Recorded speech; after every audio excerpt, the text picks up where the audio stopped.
And ரொம்ப நல்லாயிருக்கு பார்க்குறதுக்கு. இதில் நிறைய வெரைட்டிஸ் இருக்குது. கத்திரிக்காய் இது நெக்ஸ்ட்டு ரொட்டீனுக்காக ஏற்கனவே வச்சுருந்த கத்திரிக்காய் தான், வெள்ளை கத்திரிக்காய் இது. துளிர் இருக்குது அண்ட் பூவும் இருக்குது. நம்ம இந்த பழம் பறித்தா தான் அது காய் எடுக்கும்னு நினைக்கிறேன். அதனால் நாம் இது போதும், அந்த காய் நம்ம முத்துட்டோம். ஏற்கனவே ஒன்று நான் விதைக்கு போட்டுட்டேன்.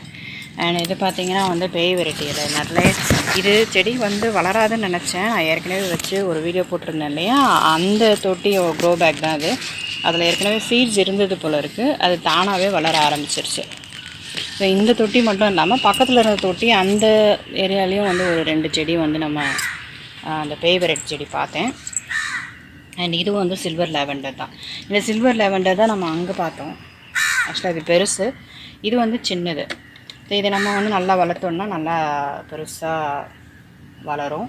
அண்ட் இது பூக்கள் கொடுக்குறதுனா